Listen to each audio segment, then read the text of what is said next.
Mr. Sorchan di dalam channel pengembangan kepribadian atau mentoring self improvement. Saat ini kita akan membahas bagaimana hambatan-hambatan terhadap sikap, di mana kita ingin menjadikan sikap sebagai aset terbesar dalam kehidupan kita. Tetapi ada hambatan. Kalau kemarin saya membahas tentang keputusasaan, sekarang saya membahas tentang perubahan. Banyak orang yang sulit untuk mengalami perubahan tersebut. Ada cerita tentang Columbus pada tahun 1492. Dia berpikir sama seperti orang lain berpikir bahwa dunia ini adalah datar. Kalau dia berangkat sampai ke barat, maka dia akan ada di tepi ujung bumi. Tetapi pada tahun 1493 dia balik lagi ke Spanyol, ke Los Palos. Dia mengatakan bahwa dunia ini bulat. Dan orang banyak berkata dengan itu maka Eropa berubah pandangannya. Tapi ternyata tidak sesederhana itu. Perubahan yang diperlukan untuk berpindah dari konsep bumi datar menuju bumi bulat ternyata membutuhkan satu generasi. Generasi Columbus meninggal, baru anak cucunya percaya bahwa dunia itu bulat. Berarti perubahan seringkali memerlukan waktu sampai satu generasi, bahkan bisa saja beberapa generasi. Nah, ini yang menjadi masalah buat sikap. Nah, bagaimana kita bisa menangani sebenarnya, atau mengapa orang gak mau berubah? Orang gak mau berubah itu karena perubahan itu membuat mereka rugi. Ada kerugian, mereka berpikir aku jadi rugi. Itu yang pertama, ada kerugian. Lalu yang kedua, perubahan itu karena ada rasa takut terhadap sesuatu yang dia nggak kenal. Kalau nanti aku berubah, ada sesuatu yang daerah atau sesuatu pemikiran yang nggak kenal, jadi dia takut. Lalu yang ketiga, orang juga nggak mau berubah karena mungkin situasinya nggak tepat. Maka untuk memberi solusi situasi yang tepat, kita harus tanyakan apakah perubahan itu sesuai dengan sumber daya keuangan orang dan juga sistem, atau orang-orang kunci kita mau berubah atau tidak. Jadi ada beberapa pengajuan pertanyaan kalau itu tepat atau enggak perubahan. Lalu yang keempat, orang mengalami perubahan itu kalau dia merasa diri canggung. Misalnya seperti kita melipat seperti ini, dan kita lihat bahwa jempol saya yang di kiri di atas. Saya sudah berkali-kali seperti kalau saya rubah jempol kiri saya ke bawah itu nggak nyaman.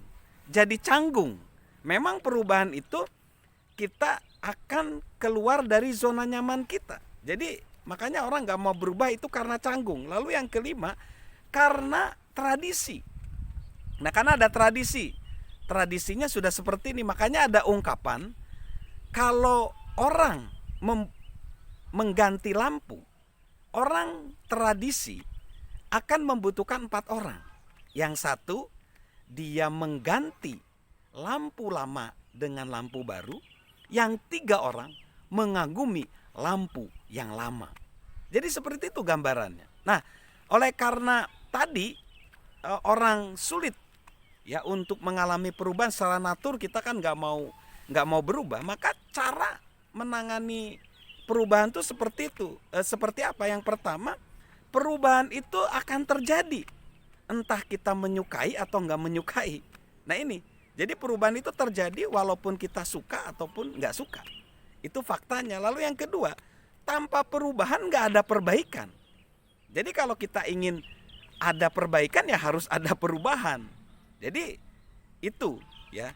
Lalu yang ketiga, harga dari sebuah perubahan, komitmen dari sebuah perubahan itu kita harus membayar harga. Kita harus mau bayar harga, dan itu ya itu tadi.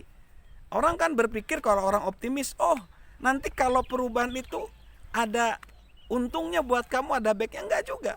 Perubahan yang baik pun kita harus melepaskan sesuatu.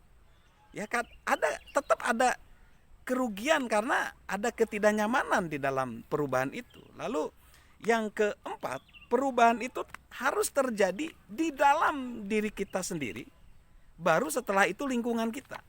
Jadi perubahan itu harus dari dalam diri kita sendiri. Kalau enggak dari dalam kita ya susah gitu. Artinya jadinya tidak powerful. Lalu yang kelima, putuskan apa yang enggak ingin kita rubah. Ada beberapa hal memang terjadi perubahan, tetapi ada beberapa hal yang tidak boleh berubah. Misalnya komitmen kita terhadap iman kita kepada Tuhan, integritas kita terhadap keluarga, komitmen terhadap keluarga. Kalau misalnya perubahan itu menyebabkan kita cerai gitu, itu nggak boleh, nggak bisa gitu. Lalu bagaimana kita berintegritas, kita disuruh berbohong misalnya. Nah itu nggak bisa. Jadi kita harus menentukan ada beberapa hal yang memang kita nggak ingin berubah karena itu sangat esensial, sangat fundamental, yaitu integritas, karakter, komitmen terhadap keluarga, dan iman kepercayaan kita kepada Tuhan kita. Lalu yang keenam, ingatlah bahwa tidak pernah terlalu terlambat untuk berubah.